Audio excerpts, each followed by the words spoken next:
Uyg'ur yazg'uvchisi Jaloliddin Bahramning Ko'mirchi bola nomli romani. Bu roman Belqut şirketida ovozga elinib, Belqut to'rida anglatildi. Naima Yoshlar maydoni yenidagi bir nusxa ko'paytirish do'konida tilxatni 5 nusxa ko'paytgandan keyin so'ngkisiga 2 qatlab soldi. U endi grim do'konlaridagi grim buyumlarning oborot bo'lish ahvolini bilib beqish o'yida bir qancha do'konlarni oraladi. Chunki u oqshom to'r orqali o'zining do'konlaridagi har qaysi grim buyumlarning setilish, beslab qilish tekshib bo'lmaslikdek ba'zi ahvollarni uqqan edi. Ondan başqa Şinjanning janub va shimoliy, shundaqla sharqiy Şinjandagi grim buyumlar do'konlariga to'q va poch setilgan ətir, yüz meyi, shundaqla badan yuvish suyuqligining bir qancha xil turlarining oborot bo'lish ahvolini uqmoqchi edi. Bu mahsulotlar Jungo, Fransiya, Germaniya, Koreya, Singapurlarning bo'lib, qaysi o'rinning mahsulotlarining oboroti tez, miqdorining ko'p bo'lishi sodadagi uchurda intayin muhim o'rinda turadi. Naima Rayhan grim buyumlari markazi degan viviski esilgan do'konga kirdi. U bir qanchalagan mahsulotlarning setilish ahvolini so'ragan edi. Mol sotqich qiz xushal holda: "Ular yaxshi mengyotidi, ham xaridorlarning inkaslarimi yaxshi?" deb javob berdi. Naima yaxshi setilayotgan, to'xtab qeylayotgan, setilishi tekshib bo'lmayotgan mahsulotlar ismlarini xotirlab oldi. "Sizlar molni qaysi yerdan elyapsizlar?" Naima mol sotqichi qizni gapga soldi. "Qarasam, yangi mahsulotlaringlar xeyli ko'p turadi." Direktorning deyishicha, dedi mol sotqichi qiz. Ürümchidagi Naima ayollar dunyosi grim buyumlarini to'p ham poch setish markazidan olibdi. Davomli shu yerdan olamdi ekan. Shundoq o'xshaydi. Direktorning deyishicha, Naima xonimning mahsulotlari ishonchli ekan, ham bahosimi normal o'xshaydi. Bu asnoda do'konning ishkirki bo'limidan chiqqan direktor Rayhan kelgancha Naimani xazinasi. Ular qizg'in ahvollashgandan keyin Rayhan mol sotquchilar ham xodimlarga qarab so'zlab ketdi. "Men sizlarga davomli gapini qiladigan direktor Naima shu bo'ladi. Qani bir tabriklaylik." Ko'pchilik birdek chavoq chelishdi. "Bu qatim molga borsam sizni hamma ishlarni Shuhrat Tayga topshirib, o'zi G'uljidagi dachisida dam elyotidi deyishdi", dedi Rayhan Naimani ishxonasiga boshlab. "Dachingizning qayerdaligini bilmagandan keyin izlab borammidim." "Nada bo'ladi? Sahroda. Dadam eshaga soldirib ekan." "Ürümchiga qachon qaytasiz?" "Bir mezgil dam olay deyman", dedi Naima. "Ishkiriga chat elga qatnab bak taljiqib ketibdiman. Do'konlarmi ko'zimga g'alati ko'rinadigan bo'lib qoldi."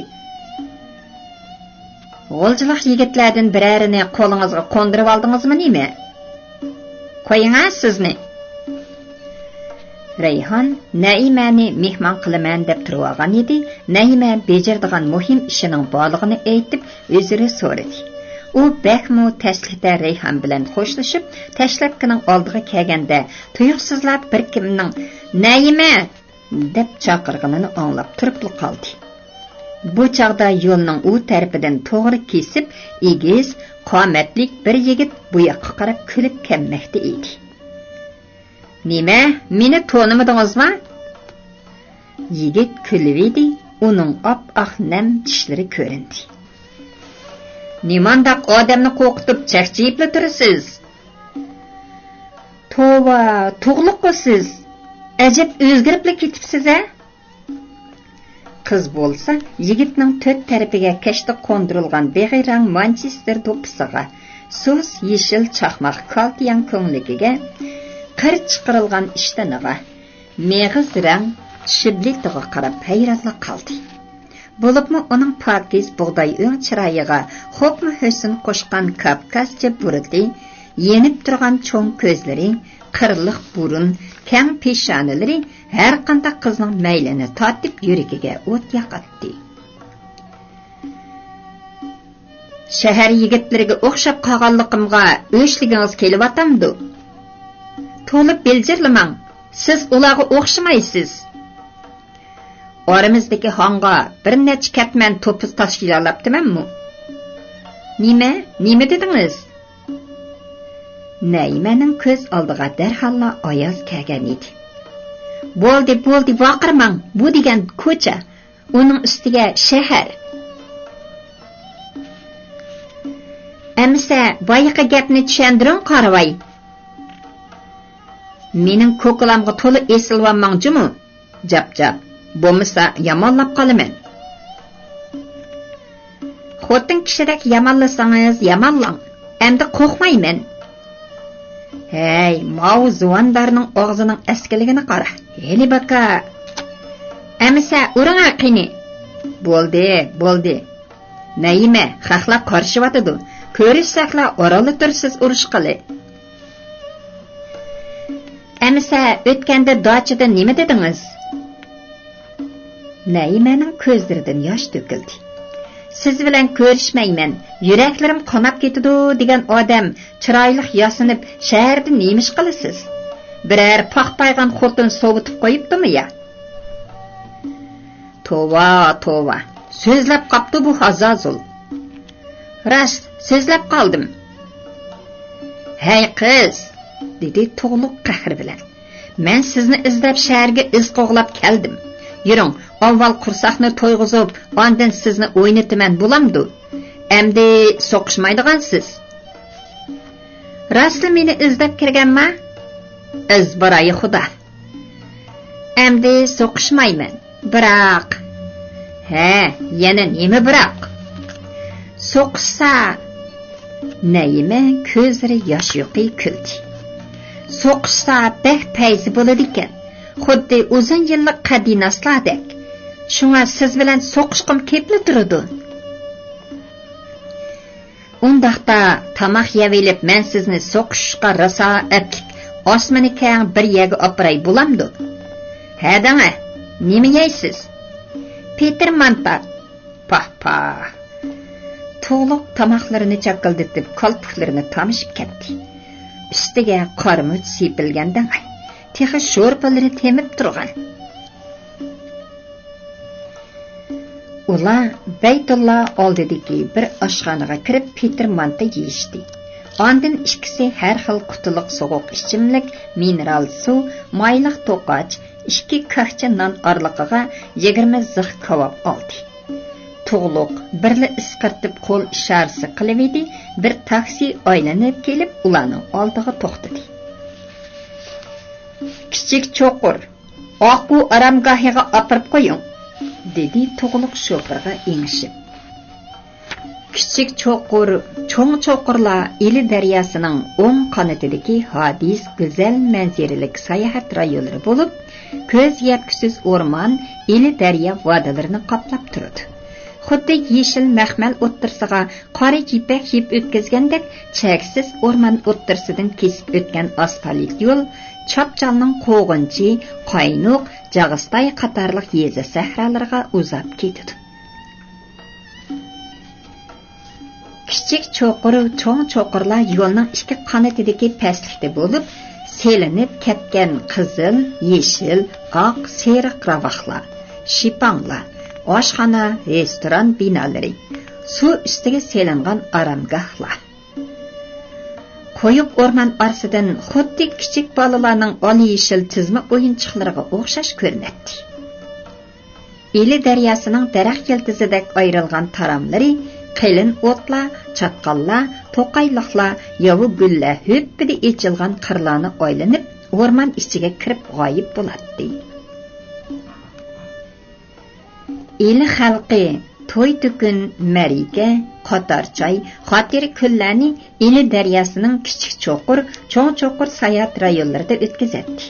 Bu yerlarning manzaralari romantik xayollarga maftun yoshlarni o'ziga mahliyo qiladi. Shunga yangidan to'y qilgan, to'y qilish oldida turgan oshq mashqlar kichik cho'qir, cho'ng cho'qir manzilgohlaridagi ilin naqshalari uzilmay anglanib turgan, bulbullar sayrab harmagan ibtidoiy o'rmonlarga singib ketadi. Taksi kichik cho'qir oqu aramgohining uduladagi cho'ng yo'l chetida to'xtadi. Tug'liq bilan Naima mashinadan tushib atrofiga nazar tashladi. Oqu aramgohidan biror ravaqqa kiramdiq, so'radi Tug'liq. Qoldisi o'zingiz bir nima deng. O'tlar yalpinib turgan, Majnun talla usul o'ynayotgan, sular shildirlashayotgan, bulbullar sayrashayotgan to'qayliqqa boraylik. Bo'ladi. Biroq u yerda so'qish qilib bo'lmaydi. Odam suvga tushib ketadi. Bo'pti, adab bilan so'qishaylik. Ikkisi tanglik kulib ketishdi. Ular qalin o'tlarda oraliq qadam elib o'rmon ichiga borgan sari ishkirlamoqda edi. Qayerdandir dutar tambirning mo'ngluq ovozi anglansa, yana nadandir Sodir palvonning naqshlari yangraydi. Texi ba'zi cho'ng shipanglardan yigit qizlarning sho'x jirlashlari ham taqildab o'ynagan adinoshkalar o'rmon ichini chang kaltirgan edi. Ular birer maktabning dala sayohatiga chiqqan o'qituvchilari bo'lishi mumkin edi. Tug'liq bilan Naima chig'ir yo'lni tashlab, butunlay chig'irtmoq, bo'yla, bo'ya, shivoq, ham qirchin talla qoplab ketgan bo'kkida bir sayga kelib o'ltirishdi. Ularning oldida bir taram suv lo'mshib yiqyotdi. Uning o'rtasida xuddi Manchester do'ppidak döp-dügülek bir oralchiq bo'lib, uning usti so'sin rang echilgan tilqanat yovi bedilar, qizg'ush chechaklarini dastxandak yaygan yo'gimashlar, yana qandoqdi ushshoq, lekin oq echilib ketgan yovi gullar qoplab turadi. Bilqut xazinasi. Tug'liq bilan Naima qalin o't ustiga o'ltirib oldiga gazetni yaydi. Ondan so'g'uq ichimliklarni tizib ularning texi kursiga oshmag'ashqa non bilan kavobni so'lyav xaltiga yo'gab qo'ydi. Naimaning kulib turgan ko'zlari, guldak echilgan chehridan uning bugungi bu tasodifiy sayohatdan bakmo mamnun ekanligi chiqib turadi. Tug'liq uningga ananas sharbati qutisini echib berib, o'zini birini oldi. "Hey Tug'liq, boyi siz hog'ning gapini qildingiz?" Naima hayron bo'lib so'radi. "Men tönügülla hang to'g'riliq dars anglagan." "Kimdan?" "Ayazkamdan." "Men shu." Tug'liq Ayaz bilan bo'lgan suhbatni qisqalab bayon qildi. "Tönügün Ayazkam siz bilan paranglashib bo'lgandan keyin bizning uyga chiqibdi ekan. U meni bir muncha ayblab tullabli ketdi. Dadamg'imi degan edi. U ochiqlab qoldi. Şuna bugün men sizden kechirim so'rag'ili orqangizdan qo'g'lab keldim." Naima birdilla ulug' kichiktinib ko'zlarini qochirdi. "Tug'liq, mening qanchalik qurbon berib, qaysi darajada badal to'laydiganligimni bilamsiz?" Naima ig'ir tindi. "Agar men siz bilan to'y qilsam, jamiyatimiz, odamlarimiz nimalarni demaydi? Men ularning hammasini o'ylashib bir qarorga kelib bo'ldim. Shunga ashu xalqlarning besixmas zuvanini besish uchun, Ayazkam degandek hon taraytish uchun kurash qilaman. Siz menga moslashib berishingiz kerak. Ayazkam honni taraytishning amallarini degandu." dedi. Tug'liq ig'ir xiyolda edi. "Menmu qo'shilaman. Meningmi endi boshqa tanlash yo'lim qolmadi. Men puldan qisilmayman. Faqat moslashmasligingizdan, yerim yo'lda bel qo'yib berishingizdan qo'rqaman. Siz bir qiz turib shunchalik irodaga kelayotgan yerda men bel qo'yib bersam, yigit degan nomimni itqi tashlab bersam bo'ladi. Biz to'y qilib bo'lgandan keyin mu o'qiysiz, bo'lamdi?" "Bo'ladi. Sizni o'qitib cho'ng kadr, amaldor qilg'im yo'q. Saviyalik ham zamonga loyiq odam bo'lsangiz kifoya. Faqat ot arvangizni kichik mashinaga almashtirib beraman xolos." Menmi shuni xohlayman. Mening nima uchun sizdek bir ko'mirchi bolani hayot safarimda umrlik hamroh qilib tanlashim, balkim siznimi hayron qoldirar. Bilishni xohlasangiz, men sizga so'zlab beray. Naima 2-sinfda o'qiyotgan yili 3-sinfdan tushirib o'tgan Ikrom ismli bir bolani ularning sinfiga kirgizib qo'ydi. Naimaning yanida o'ltiradigan bolani ota-onasi boshqa maktabga yo'tkab ketganligi uchun Ikrom Naima bilan bir partada o'ltirdi. Ikromning kiyim-kechigi baxmi ko'na ham yirtiq bo'lib, tarpurab yanida o'ltirg'ili bo'lmaydi. Bir kuni Naima uningga: "Ko'nglik ishtonlaringni opang yuyib yamab bersa bo'lmamdi?" degan edi. U: "Opam yo'q, o'lib ketgan" deb javob berdi. "Amisa dadangchu?" yondiribla so'radi Naima. "Dadam do'nko'rikda yamoqchilik qiladi. Pul bo'lmasa qursqimiz osh qoladi" dedi Ikrom bo'sh ovozda. Mana shuningdan boshlab Naima maktabga mangdi-yu, popkasiga non, pechine, bulka, baqali qatorliq yemakliklarni selib elib, u bolaga beribdi. Ikrom davomli qursoq, daftar, qarindosh, yozning ham qishning xemida yurgashkimi, darsdimi yaxshi emas edi.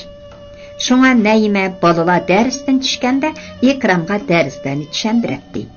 Topshiriqlarni ishlashga yordamlashatdi. Bir kuni maktabdagi kashlik faoliyatdan keyin Naima do'stlari bilan birga uyiga ketib o'tadi. U tasodifila Ikromning xuddi yo'g'on sanduqqa o'xshaydigan bir horvani org'amchi bilan tirajab so'rab ketayotganligini ko'rib qoldi. 30 yoshlardan oshgan, chiroyi sap-seriq bir odam horvaning oqisidan ishtirib mang'och to'xtamay yo'tiladi. Shu kuni Naima uyiga kelibla pang'ada yig'layapti. U esa deb, o'pkadab, jiqli bir nimalarni debli ketdi. Qizining gaplarini anglagan Xolay uni jimlab: "Jenim qizim, undaqlar ko'rming. Siz ularni yo'lab bo'lmaysiz. Agar u bola bilan yaqin o'tadiganingizni dadingiz o'qib qolsa, ko'nglingizni ko'rasiz." "Oppa, dadam nima uchun ashundaq bechoralarga o'ch? Ular namrat puraydi. Kiyim kechkida pit sirki bor." "Oppa, pit sirki degan nima u?" "U paskinachilikdan bo'ladigan ziyonli hasharot. Lekin u bola shundaq bechora tursa." Mana shundan boshlab Ikromning o'qish badal puli, kitob, daftar, qalamlarining huddidan chiqib ketayotgan Naima opasiga kuchi yetadiki, dadasiga hargiz uqtirmaydi. Hatto ota-onalar yig'inig'imi opasini qatnashtiradi. Naima Ikromning barliq o'qish chiqqanlarini ko'tarishdan sirt har yili bir qatim taqdirgan maktab formasini elib beradi. Onundan başqa Xolay balalar bayrami, Qurban hayit, ro'z hayitlarda kiyim ep berish uchun bozorga chiqsa, Naima oldi bilan Ikromga oldiratdi. U chaqla Turdi Hasan yangidan muavin nozirlikka ko'tarilganligi uchun xizmati baxmi oldirash bo'lib, Naima ham Hamidaning o'qish, turmush ishlari bilan kori bo'lmaydi. Naima o'rta maktabning 6-sinfida o'qiyotgan chaqlar edi. Bir kuni muallimi muarif nazoratiga xizmat bilan berib qaytib, tasodifila Turdi muavin nozir bilan uchrashib qoldi. U Naimani shunchalik maqtab ketdiki, uning necha yillardan beri bir namrat o'quvchini yo'lab kelayotganligini, maktab gazetlarida, radiolarda tashviq qilinganligi, o'qituvchi o'quvchilarning uni hayot lifang deydiganligi qatorliq yaxshi ish, ilg'or faoliyatlarini so'zlab berdi. Lekin shu kuni kashda Turdi muavin nozir Xolay bilan Naimaga xeyli chechilib qoldi. "Bolani yomon o'gitib qo'ygan siz", dedi Turdi Hasan Xolayga qo'lini shiltib. "Albatta, ona bo'g'ichi bolaga kimlar bilan do'st bo'lish, kimlardan yiroq turish, kimlarga xayrxohlik qilish, kimlarga qilmaslikni o'rgatish kerak. Bola undaq kelish paqas yalang'ochlar bilan orlashsa payli buziladi. Yomon ideya, yomon xarakterni yetildirib oladi. Qursig'i nonga, qo'li pulga, uchishi kiyimga zor o'tgan bolalar cho'ng bo'lganda ko'zi och, ko'ngli past, nazar doirasi tor, fikr qilishi yuza, kolikomsha odamlardan bo'lib yetishidi. Ularga har qancha yaxshilik qilsangmi, kichikkina manfaat oldida seni hech oyonmayli setib etadi. Xuddi qarg'oga sadiqa bersa, qiyomat kuni men uni ko'migan deb tenib olgandek tuz ko'rmaymila u. Xayriyat Ikramning barliq chiqimlarini ustiga olgan Naima bechora opasini yunib g'ajab degandek to'liq o'tir maktabga chiqdi. Bu chaqda Ikramning dadasi o'lib ketgachga bir tog'isining uyida turib o'tadi. U kichik chaqlarida Naima nima bersi elivagini bilan yoshlikqa qadam qo'yish bilan izo tortadigan, xijil bo'ladigan bo'lib qoldi. Endi olmay, ishlatmay desa, o'qishga bo'lgan mastonilik uni yanala qo'l so'zishga zo'rlaydi. Shunga dars takrorlash, dam elish, topshiriq ishlash jarayonlarida, hatto o'ynag'ili chiqqan yerlardimi Ikramning qilgan ahdu vafolari, yig'lab turib ishgan qasamlarini Naima sanab berolmaydi. To'g'ri, ularning muhabbati bolalik, o'smirlik, yoshlikdan iborat 3 davrni beshidan o'tkazgan sapqonliq muhabbatdir. Oliy maktabga imtihon berish tayyorligi jiddiy ketayotganda, ularning o'rtasida birdilla ixtilof paydo bo'ldi. Ikramning oliy maktabni bitirishga ko'zi yetmaydi. Davlat chiqimi orqali o'qidi degan taqdirdimi, yanala har xil chiqimlar ko'paydi. Uning ustiga hozir davlat chiqimi bilan o'zi pul to'lab o'qishning farqi qolmayotdi. Rastilla imtihonga qatnashmamsiz? so'radi Naima. Shundoq, oliy maktabning chiqimi oz bo'lmaydi. Undaqda men qatnashmay bo'lamdi, dedi Naima. Ota-onangizga nima deb javob berasiz? Mening ko'nglimga pukinim bor. Siz xotirjam bo'ling. Ammo siz cho'qim o'qishingiz kerak. Hamma chiqimlaringizni men to'layman. Naimaning ko'nglimga pukinim bor degan so'zining asosi bor edi. Uning to'liq o'rta maktabning 1-yilligida birga o'qib, maktabdan qirib qolgan ikki do'sti birlashib, girim buyumlari do'koni ochgan edi. Sodasi yurishib, xeyla atlanib qoldi. Texi ular, bizning salgan dasmayimiz bek az. Dasmay ko'proq bo'lgan bo'lsa, osonlab beyib ketadi, deb armon qilishdi. Agar oshundaq tijoratning birari ipini qilib olsa, do'stlari aytgandek, o'zi bek, o'zi xon bo'lib, erkin ozodi o'tmamdi. Boshqalar uni Naima direktor deb chaqirsa, nima degan payzi, ha? Ammo Ikram o'qimasa, ularning kelgusida qo'shilishi asla mumkin emas. Turdi nozir xizmati na o'qitib bo'lmagan bir yolon to'shga qiz beramdi. Lekin sizning bu planingizga ota-onangiz qaytilmaydi, dedi Ikram. Mundaq bo'lsin. Ikkimiz imtihonga birga qatnashaylik. Qaysimiz o'timiz, qaysimiz o'tmaymiz, ta'limimizni sinaylik. Agar men o'tamasam, ota-onam mening talabimga cho'qim qo'shiladi. Degandek Naima imtihondan o'tmadi. Buningga ota-onasi turmoq, maktabdagi ustozlarimi hayron qoldi.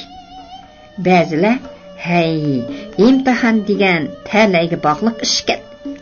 Naimani imtihondan o'tmaydi deb kim o'ylagan?" deyishdi. Naima ota-onasiga o'zining planini degan edi, turdi Hasan chichangshib ketdi. "Po'ximam, men tursam sizni o'qishga boramaydi deb kim aytadi? Saqlang, pedagogika universitetidan cho'qim chaqiriq keladi." Dadasining ishonch bilan aytgan so'zi Naimani o'ylantirib qo'ydi. U o'quvchi qabul qilish uchun belgilangan o'qituvchilar Ondan arxiv chiqarib berdigan mas'ul xodimlar bilan aloqalashdi. Naima xeyli nurg'un agir to'qay munosabat to'rlari orqali Urumchi noyasidagi bir qizning imtihon arxivi bilan pedagogika universitetiga kelganlik kuchirini egalladi. Naima shu kunlar Urumchi noyasidagi qizni tepib, haqiqiy ahvolni aytmay, ikkimizning ismlari o'xshab ketganlikdan arxivlarimiz almashib ketibdi. Siz pedagogika universitetiga berib aloqalashing, debla yenib keldi. Ammo Turdi Hasan hech ko'rilmagan g'azab bilan ochiqlab ketgan edi. Naima tamkinlik bilan dadasini maqtadi. Dada, siz uzun yil pak diyonatlik bilan rahbarlik xizmatini ishlab kelyapsiz. Naima dadasini o'rinsiz madhiylamoqda edi. To'g'ri, men qizingiz bo'lganligim uchun menga kuyindingiz. Rahmat sizga dada. Lekin meni deb oxirgi hisobda o'zingizni bulg'avanmang. Xalay kechacha eriga yelinib yolvurib, oxiri Turdi Hasanni aylashga keltirdi. U 50 ming so'm dasmoyi selib, Naimaga Urumchining engovat yeriga grim do'koni echib bermoqchi bo'ldi. 18 yoshida to'liq o'ttir maktabni bitirib grim bo'yimlari do'koni ochgan Naima Ikramning oliy maktab chiqimini ko'tarishdan sirt 3 yil ichida do'konni 2 ga ko'paytib, xodimlarni 6 qilib bekitdi. U dadasining yordami bilan chet elga berib kelib turadigan pasport hal qilib oldi. Uning 2 do'koni davlat e'tirof qilgan savdo boshqarish idorasi ham bosh tarmoqlari anga olgan nomi yo'lliq do'konlardan bo'lib qoldi. Naima 23 yoshga kirgan yili Ikram o'qish bitirdi. Naima dadasiga yelinib, uni shahar ichidagi savdo bankasiga o'rinlashtirdi. Chunki u xalqaro moliya buxgalterlik kasbida o'qigan edi. Ikram xizmatga tushib, yarim yil bo'la bo'lmay to'y tayyorligi boshlandi. Ammo to'y bazmisi restoranda rosa qizivatgan. Qodir ziyolilar, katta arbob ham rahbarlar Turdi Nozir bilan xol ayni muboraklayotgan paytda Ikram yigit qizlarni ham to'y ahlini hayrona has qoldirib yo'qab ketdi. Naima hushidan ketib yiqildi. Turdi Nozir xol ayla rasvoyi olam bo'lib bosh ko'taramadi. Keyin ma'lum bo'ldiki, Ikram Toshkentchilar deb nomi olgan katta savdogar Xoljonning to'kir qizini elish badaliga chet eldagi shirkatning muavin bosh direktori bo'lgan edi. Haftadan keyin odam to'niyalig'ida bo'lgan Naima osta pichirlab mundoq dedi. Dadam avliyodek gap qiptikan. Asli tabiiyati past mundoq noahlilar ko'p o'qigan seri hili mekrlari pishib yetilib, texmi razillashib ketadi ekan. U rastilla kichikkina manfaat uchun meni setivatdi. Kichik cho'qir bo'ylari charxiy palakning qismatlariga hayron bo'lgandek jimib qoldi. Lömshib eqiyotgan bir taram eqin eg'ir pushildab qaynamlari bulduqladi. O'rmonni chang keltirib sayravotgan bulbullarning ovozi o'shdi. Nadandir yiroqlardan kelayotgan ko'kning g'erib ovozi bir notivanning nolisini eslatdi. Qaylin o'tlar orsidagi chekatkilar chir-chirlarini to'xtatib bir-biriga hayron bo'lib qarashsa, gul shirnalari yig'iyotgan harilar qo'ying degandek uchib ketishdi. Ehtimal ular dunyoda mundaqmi tuzkorlar bor ekan deb odamlardan bezor bo'lishqandir. Naimaning gul yuzlarini suyib to'kilayotgan yoshlar ingaklarida monchaq-monchaq eslib turadi. To'g'liq bo'lsa, ko'mish rang tog' cho'qqilariga qaragancha ko'z qorchiqlari qitib qolgan edi. Naima, menmu bir namrat. Mendan qo'rqmamsiz? Yo'q. Siz undaq ishlarni qilaman deb muqamlashtirolmaysiz. Chunki sizda razillik bilan yo'g'rilgan bilim yo'q, dedi Naima bosh chayqab. Bilamsiz To'g'liq, odamlarni buzadigan havo naq shaharning rang-garang, hashamatlik turmushi ham o'yin tomoshalari ekan. To'qliqdan sho'xliq chiqadi ekan. Men sizni o'qitib, o'zimning turmush mezoniga loyiq qilib olsam bo'ldi. Ondan mushundaq sahro, yezilarda yashaymiz. Bularning qursaqlari ochgan bo'lsa kerak. Oldidagi suvda yuz qo'llarini yuvgandan keyin zira tuz singib mazalik bo'lib qolgan non bilan kabob yeyishdi. Shaptol sharbetini so'lov naychi bilan ichiyotgan Naimani sal mugdak bosdi bo'g'ay, asta sijib kelib To'g'liqning yo'tisiga beshini qo'yib ko'zini asta yumdi. Shuningdan keyin biror yigit bilan yurib boqmadingizmi? So'radi To'g'liq. Yurib baqdim. Naima kulvatdi. Men Ikram bilan yurayotgan yillardan tortib, orqamga kirib olgan Malik deydigan bir yigit bor edi. Dadam bilan opamga uning nalari yiqib qoldi ekan tang. Menga soy qilib turib oldi. Bo'ptila deb bir necha vaqt berish kelish qilibla, xuddi hari kepiga yegandek seskinib ketdim. Nimishqa? O'ylab ko'ring. Sizdek bir ko'mirchiga nimishqa darhalla qoyil bo'lib qoldim. Naima pallada ko'zini ichib To'g'liqqa qaradi. Chunki siz birinchi qatimni ko'rishdila menga odamdek muomala qildingiz. Mendan qo'rqib, yiqib, ko'rinib qolmadingiz. Texi ikkimiz ozoda tillasha oldik. Ammo Malikchu, "Vay, jinim Naima, jinim tatlig'im, farishta omrig'im, Anush, cho'kinavitim" deb oldimda g'iljonlab ketsa, g'idiqlarim ketib ketadi. Texi bir kuni ko'zim uyquga ketib ekan, bir kim kalti paytiqimni soldirib atadi. Uyg'onib putlarimni shartla tortib oldim. U texi izzat atmay, putingizni yuvib qo'yay degandim jononim.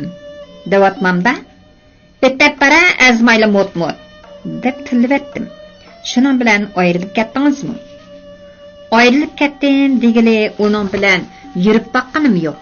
Faqat dadam opamning zo'ri bilan orlishib baqdim. Naima qizirib ketdi. Har kishi degan ismiga loyiq bo'lishi kerak. Amaliyotdimi ular jismoniy jihatdan bo'lsin, ahli taraflardan bo'lsin, ayollardan ustun turadiganligi rost. Buni fiziologiya ilmi isbotlagan. Ammo Malikdek belini to'lg'ab, sog'irsini o'ynatib, g'alat qiliqlarni qilib yursa, uni qandoqmi erdigili bo'lsin? Mundaq erlar mo'rt kelsa xotinini bulangchaga tashlab berib, "Men sizlarga o'rin sep beray" deyishdan yonmaydi. To'g'liq kuchlik bilaklarini Naimaning bo'yniga selib, uning beshini bas ko'tarib, yuziga yaqin akeldi. "Daqiqinga, undaqda menchu. Siz aski." "Shundaq, men aski. Aski degan mundaq bo'ladi." To'g'liq Naimani shundaq so'ydiki, xeyli bir vaqtgacha qo'yib bermadi. Nafas yetishtirolmay qolgan qiz ojiz ingrab, beshini har tarafga etib ojir tanmadi. To'g'liq qo'yib bergandan keyin qattiq hosirg'anicha To'g'liqni tilladi. "Sarang, o'shundaqmi suyamdikina?" Naima dumsaydi. "Odamni o'ltirib qo'yg'ili tasla qoldi. Texi sizni bag'rimga chang tengib, ballaringizni ushtivatmaganimga xush bo'ling." Tuyuqsiz Naimaning butun vujudini zatmi tatliq bir qiziq eqin kuydirib o'tdi. Nafaslari tezlashib, yuzlari qizardi. Tomoqlari qurib, bir shirin tashnoliq yuraklarini depildatibdi. Chunki uning ko'ngil ekranida mundaq uyatli ko'rinishlar paydo bo'lgan edi. Ili daryosining suv-suzuk bir eqini. To'g'liq bilan Naima qip-yalang'och suvga cho'milib, suv chechishib yurishdi. Bardam yigit oq beliqdek yalang'och qizni dast ko'tarib, so'ning cho'nqir yeriga tashlab etib, qaqaqlab kulmoqda. Suvdan shappida ko'tarilib chiqqan Naima, "Tug'luq, men suv o'zishni bilmayman" degenicha yigitning bo'ynini chin quchoqlab, yalang'och chiroyli putlarida Tug'luqning bellariga chirmoq selib oldi.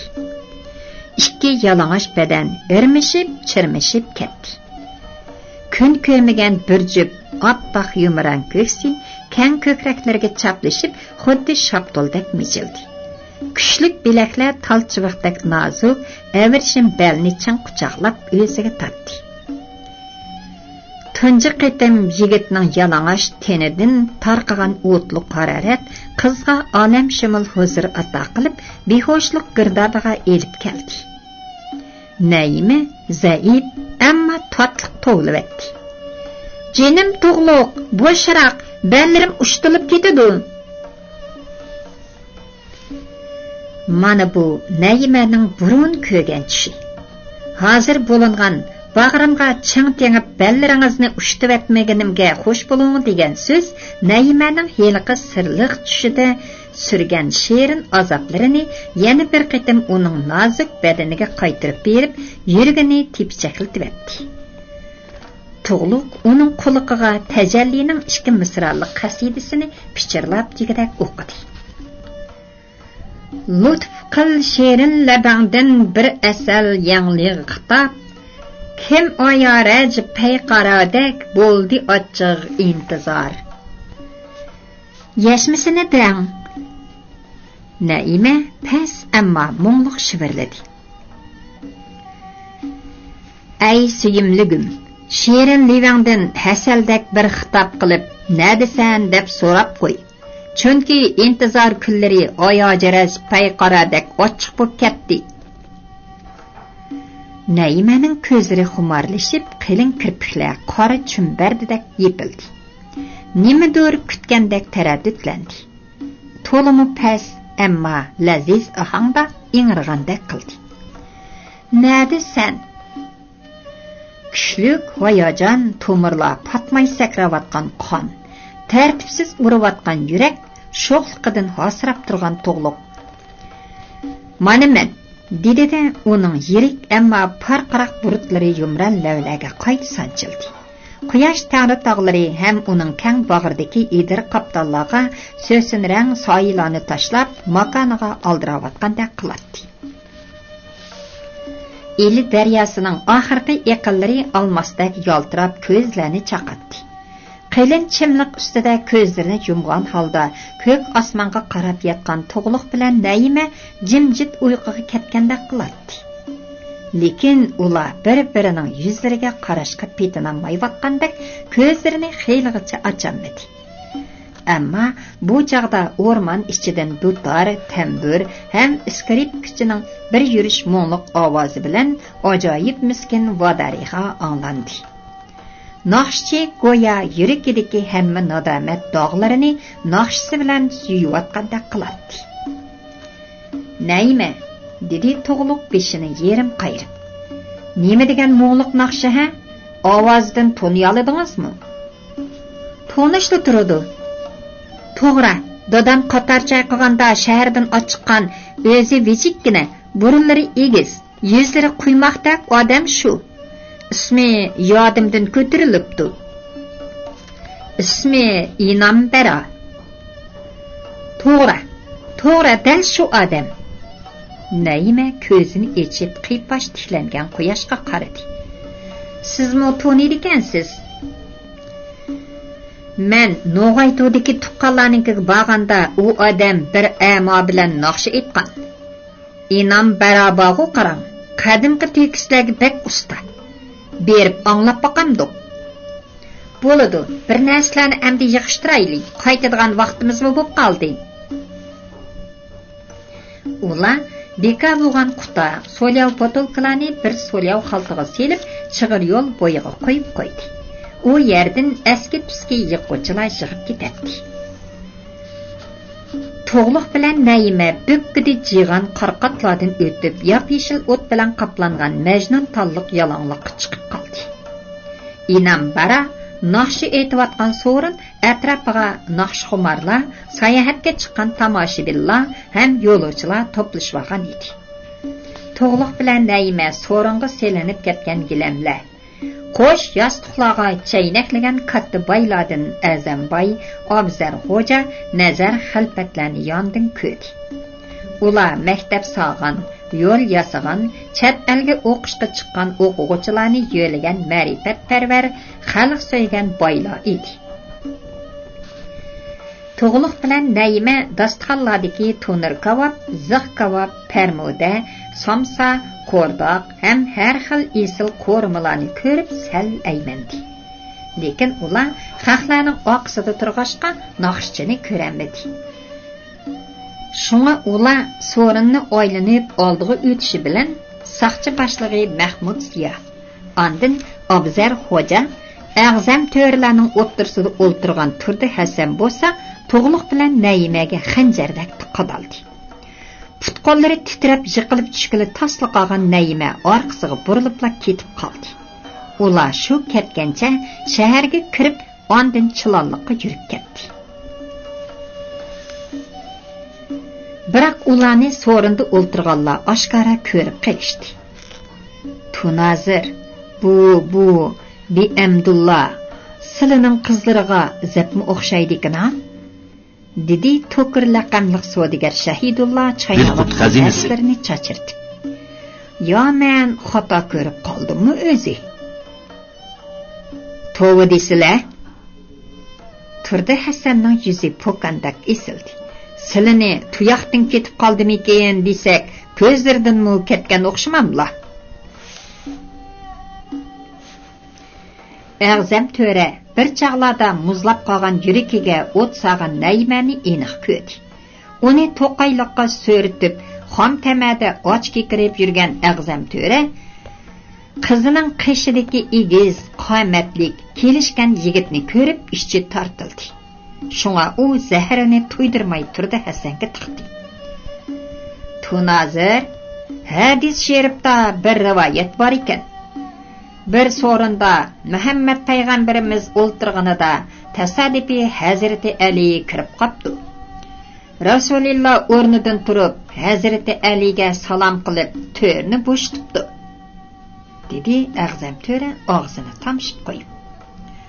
Sahobalar hayron bo'lib, "Ya Rasululloh, o'zlari ota, u kuyov o'ltirsa, uningga salom qilib, to'rdan o'rin berganlari nimasi?"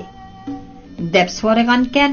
Rasululloh, qiz bola degan bir parcha go'sht, uni sesitmay saqlagan ekan, kuyovg'ildan hurmatlik odam yo'q, debdi. Turdi Nasir g'iqqitili bo'lib qoldi. Ag'zam to'rining tilining ostida tili, ko'zining oqsida ko'zi bor, ichi qora odam edi. U kichikkina rivoyatni deyish orqali qizingni sesitib bo'psan deb nashtirini oymayla sanjib bir puxadan chiqdi. Uning sizmi xuddi oq tikanda o'ltirgandek ochiqqa hoy beranmayotgan Turdi Hasan amaldorlik kibir bilan to'ngli tagdi. Ag'zam to'ra, men hadis, Qur'onlarni o'qiyolmayman ham tushunmayman. Undaq rivoyatlarni oqshomliqqa yotqonga kirganda qushnochilarga so'zlab bersizlar, dedi Turdi Hasan dimiqini qaqib. Obzar xo'janing kichik cho'qur, cho'ng cho'qurlarda o'tkazib bermoqchi bo'lgan 3 kunlik chayi bugun oxirlashmoqchi edi. Shunga Turdi Hasan Oyazga mashinani kichik cho'qur oqqu aramgohiga elib kel deb telefon berib o'tkazga, pat cho'ng yo'lga qarab qo'yadi. Qizi Naima bilan heliqi ko'mirchining bu yerda paydo bo'lishi, Ag'zam to'rining sesiq kepi xuddi 30 kun roza tutib, po'xti eg'iz ochdim degandek 3 kunlik tomoshaning payzini uchirib edi. Hozir oltin do'koni echib berish ishida Ag'zam to'rining va'dalari lingirtoq o'ynayotdi.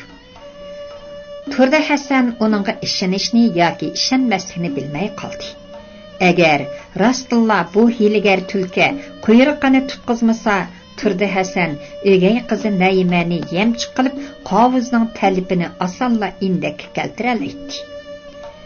azaldan tabiati yovuz yaralgan bu sarang naymaga erishilganligi bo'lsa, "Mavu dadamkan, bu bo'lsa onamkan" deb o'ltirmayla tolaveradi. Hozir Turdi Hasanning amaldorlik tojisi beshida to'xtamay g'ildirlab qoldi. Bu toji tushib ketsa, hasham daramlik turmushga ko'nib qolgan Turdi Hasan ozg'ina pensiya maoshi bilan qandoq mujonatsin. Bexatar ishkapdagi heliq pullarni xol oyning bilmagani yaxshi. Xotin kishi degan bir to'xo, hammani chechib tugudidir. Ko'nala yetib yesa tog'mi to'shimas deb bekor etmagan. Shunga o'zliksiz bulduqlab chiqib turadigan bir buloq bo'lmasa qandoq bo'lgani? Turdi Hasanning esiga oltin dukini kasla ichida xat nayma, xat seni beqib cho'ng qilib, shuncha nurg'un pullarni dasmoy qilib mushkunga ulashtirgan edim. Ammo men osh bersam, sen menga mush berdi. Bu dunyoning mezoni yaxshilikqa yomonlikmi ha? Deb shivirlaydi. Bu asnoda birsi Turdi Hasanning murisini silagandek shabi berdi. U qayrilibla ko'zlarini chakchaydi. Chunki uning oqsida Oyoz enishib turadi. "Endi keldingmi? So'ralma palas." "Xeyli bo'ldi. Naqshi anglab etibdi-kalla. Payzillarini qochirmay dedim." Saz naqshi to'xtab, so'rinda chaq-chaq hazil boshlangan edi. Egiz-pas kulkilar rosa avjiga ko'tarilib, har kim so'rin qiziqchiligi bilan bo'p qolganda Turdi Hasan g'ippida tikivetdi. U cho'ng yo'lning chetiga to'xtatib qo'ygan mashinasiga chiqdi-da, "Hayda!" deb qo'polli tegdi. Mashina Ili daryosining hayvatlik uzun ko'vrikidan o'tgandan keyin sur'atini tezlatdi. Turdi Hasan mashinaning orqa divonida o'zini tashlab, kang kushoda o'ltiradi. Ayaz oldidagi aynakdan uning tutilib ketgan chiroyiga pat-patli ko'z tashlab qo'yadi. Odatda u ko'ngillik o'ynasa yoki ishlari o'ngishli bo'lsa, gapni to'liq qiladi. Ham chaqchaq qilgan bo'lib, yosima tillaydi. Uning hozirgi alpozidan ko'nglining g'ashligi chiqib turadi. Ayaz har xil farazlarni qilib, hech tegiga yetolmadi. Yeliqi tilxatni ming bir hili mikir japada o'g'irlab, ishton yonchiqida untilib qolganligidan ansiravatgan bo'lishi mumkin. Yo'q. Uningga unchilik qo'rqib, ansirab ketadigan Nozir hozircha tug'ilmadi. Hey, chataq.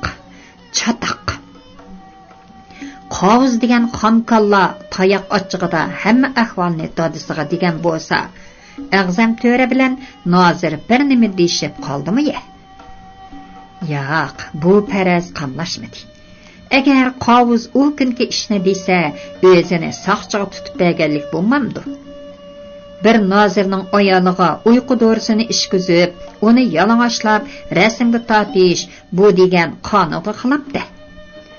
Ondaqda qovuz ishigan, qonigan yuzlarini, cheqir ko'z cho'kan bil qizning kesilgan bo'ynini, sungan ishik, cheqilgan aynaklarni nima deb tushundirgandu?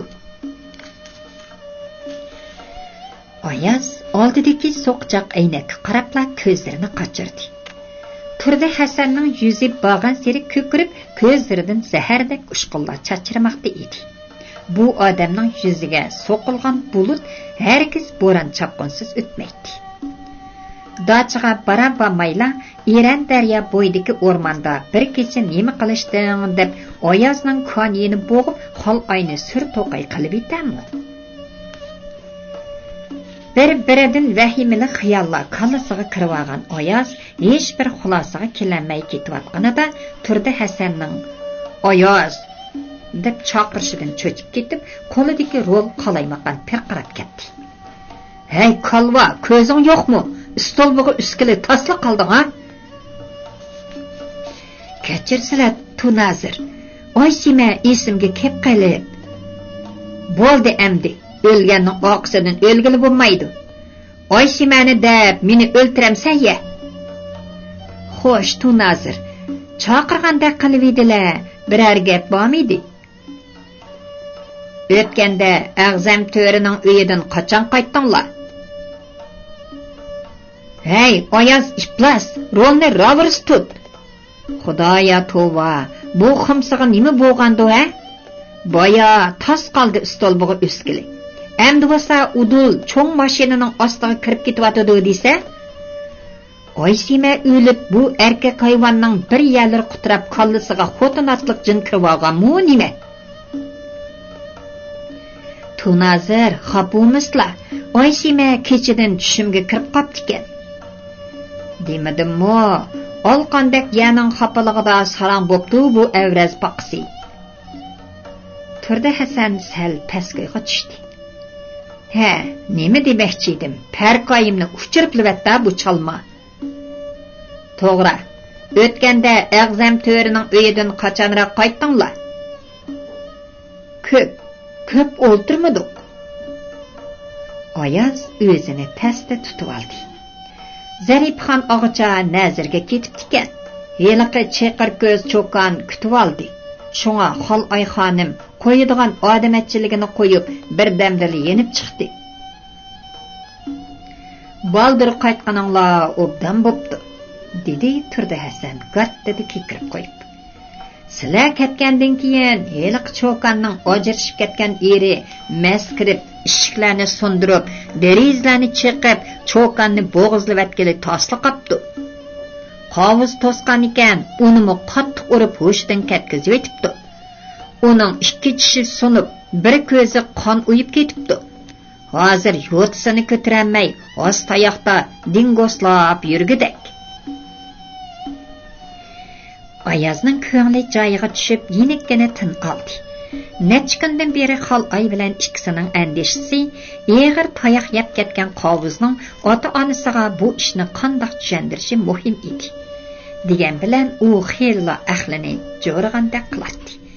Albatta Xal aymu izzat obro'yini saqlash uchun davran ko'tamaydiganligiga uning ko'zi yetgan bo'lishi kerak. Qat-qarab parqirab sho'li chechib turgan Santana sahroga qarab jidallab chapmoqda. Turdi Hasan ko'zlarini yumib oqi divonga yo'langanicha uyquga ketgan edi. Ko'ngli joyiga tushib xeyli aminlik topgan Ayaz Turdi Hasanni uyg'otmaslik uchun yo'lning erkak chisiga qarab mashinaning sur'atini goh astalatib, goh tezlatib haydaydi. Ammo Turdi Hasanning ko'zlari yumilib turgani bilan uxlamagan edi.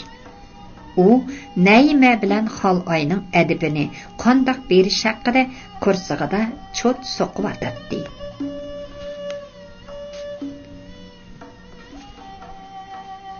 Belqut şirketida ovozga elinib, Belqut to'rida anglatilayotgan Uyg'ur yozuvchisi Jaloliddin Bahramning Ko'mirchi Balon nomli romanini bugun mush yergacha anglatdik.